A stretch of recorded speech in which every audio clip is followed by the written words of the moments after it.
Hey guys, it's Meg, and I want to talk a little bit about PNF stretches. As we've talked about this week throughout your module, PNF stands for proprioceptive neuromuscular facilitation, and we want to focus on just a few stretches that you can do with PNF. So I'll do some examples for you. I encourage you to participate and work along with me during the video. So as I said in the screencast or the lecture about PNF, any static stretch can be made into a PNF stretch by just adding that contraction. And that contraction phase is sometimes difficult to understand. So I'm going to give you two examples today of really great stretches, and hopefully they'll be able to kind of make more sense to you. As always, if you have any questions or don't understand something, just shoot me a message in Canvas. So the first stretch I want to focus on is going to be the hamstring stretch. I talked about this a little bit in my screencast and showed you an example with an individual, with a trainer doing it on her client. However, I want to show you today how you would do this on your own. So what you're going to need is either a yoga strap. You can use pretty much anything that's long. You can use an actual rope. You could use a jump rope. Individuals who are at home may just be able to even use a bath towel, a thing from a robe, a belt, so anything that's long and isn't super stretchy. Okay, so first thing you're going to do, I'm going to turn to the side so you can see this, is have the individual wrap it around the arch. I'm going to do my left foot. Wrap it around the arch of your left foot, and you're going to lay it, straighten that leg out and lay all the way back. All right. So we're going to put that left leg straight up in the air, and our right leg, we can actually just extend it right down on the ground. Right leg's going to be nice and straight up in the air. We want that knee to be straight, but don't lock it out, right? Just nice and straight. And we're going to start down at near the ground and gradually work our way up until the client is going to feel that stretch. So as was talked about in the video, a 90-degree angle, hip angle is probably pretty normal. Most of the clients you'll work with have really tight hamstrings, so it's not uncommon for people to start feeling a stretch maybe down here at that 75% range. And then individuals who are more flexible may have even greater range of motion, right? So we're going to start here, and hands are going to be holding on to each end of that rope. Okay, you can wrap it around your hands if you feel comfortable. And we want to make sure that that toe is pointed straight down towards our nose. Okay, so this could be just a static stretch, right? So I get to the point where I feel a stretch, and if I just held it for 20 or 30 seconds, if I was an average age individual, or 30 to 60 seconds if I was an older individual, it would just be static. But in order to make it PNF, I'm going to have to add that contraction phase. So the contraction phase is the reason I have this rope is so that I'm going to try to contract my hamstring. So by contracting my hamstring, I would actually bring my leg straight back down. That's the movement that I would make. But I'm going to resist that contraction by using this rope and pulling with my arms. So I'm going to contract for 6 seconds. So 1, 2, 3, 4, 5, 6, and then relax. And you should be able to sink a little deeper into the stretch. Then you're going to hold the stretch for 20 seconds. And then you'll have another contraction in after we've held for at least 20 seconds. Just remember that that contraction should be somewhere between 20 and 75%. I always like to keep it right at about that 50% range. 50% or a little bit higher just seems a little bit easier to remember. So after my 20 seconds, I'm going to contract again. 1, 2, 3, 4, 5, 6, and then relax and sink a little deeper into the stretch. Okay, so for this stretch, sinking a little deeper means actually bringing my thigh closer to my chest, right? And just remember that the contraction phase is being resisted by my arms and me pulling straight forward. So again, after 20 seconds, I contract again. So if I were to add any resistance or kind of hold on with my arms, my leg would actually drop right down as I'm contracting. So 1, 2, 3, 4, 5, 6, relax, and sink a little deeper into your stretch. Okay, so then you would hold that again for the 20 seconds, and then relax and do the same thing with that opposite leg. Okay, so just the hardest part about the whole PNF stretching is really to understand kind of that contraction. Okay, another super easy PNF stretch would be a static stretch that we can make PNF. So we don't need our rope for this. So pretty familiar probably with the butterfly stretch. Right, so the butterfly stretch is stretching our inner thighs or our adductor muscles. So our adductor muscles add things to our body. So think about bringing your legs towards the center of your body.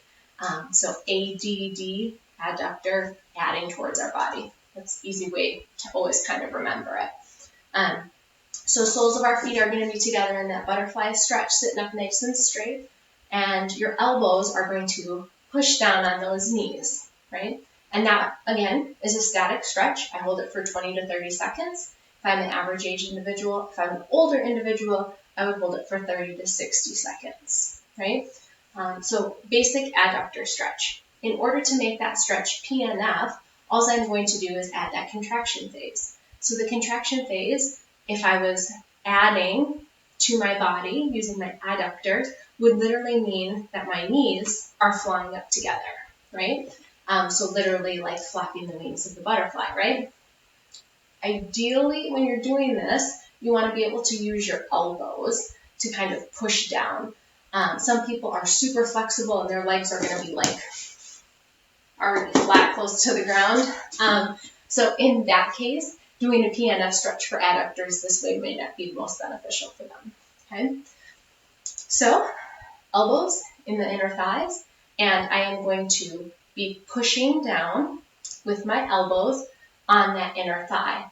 So the contraction part is my knee trying to adduct or come up into that butterfly motion, but I'm resisting it with my elbows, right? So contracting 1, 2, 3, 4, 5, 6, and then you relax and sink down into the stretch. Make sure your neck and spine are nice and relaxed here. Oh, all hunched up. So again, just hold that for 20 seconds.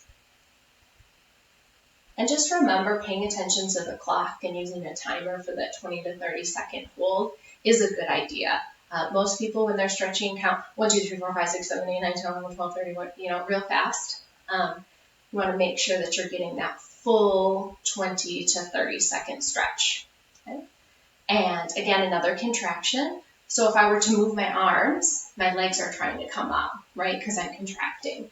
So I'm going to use my arms to help push down. 1, 2, 3, 4, 5, 6. Relax and sink a little deeper into your stretch. And again, 20 to 30 second hold here.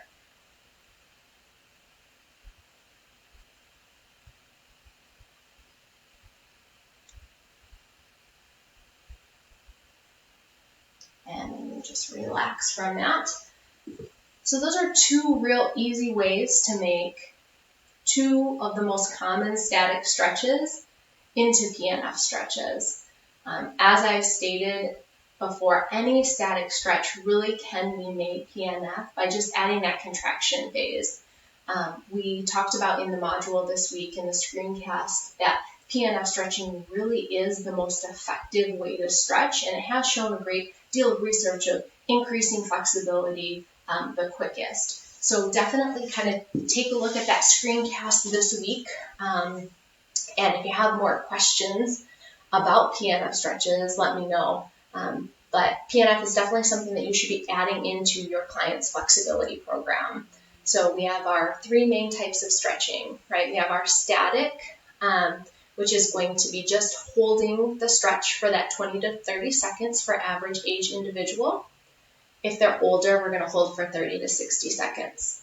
Then we discussed SMR, or self-myofascial release, which is going to be things like foam rolling or using a tennis ball or a lacrosse ball. And those guidelines are really stretching moving about 1 inch every 2 to 4 seconds. So rolling very slowly and holding on any tight spots or areas of sensitivity that you may feel. And then we have our PNF stretching. And PNF stretching is going to be a 3 to 6 second contraction followed by a 20 to 30 second hold. Okay, so those are our 3 kind of types of stretching. Then we always use dynamic stretching as a warm-up. So dynamic stretching, as we talked about, should be about 5 to 8 minutes in length in total. And remember, dynamic stretches are movement-based only, so we're never holding or pausing in any type of stretching, any type of dynamic stretching, right? We're always constantly moving. So examples, very easy examples of dynamic stretching are things like high knees, jumping jacks, push-ups without a pause, lunges without a pause, squats without a pause, right? So just that constant movement. And remember, dynamic warm-ups are done at the beginning of the workout, and they're done as more of the warm-up. SMR can be done as part of a warm-up or after. And then PNF and static would both be only done after the client is warmed up. And ideally, those would not be performed until the end of the workout. So static and PNF really are more forms of stretching that are used as a cool down mechanism or at the end of a client's workout. Okay, so make sure you're reviewing modules. If you have any questions, just let me know, and look forward to hearing from you soon.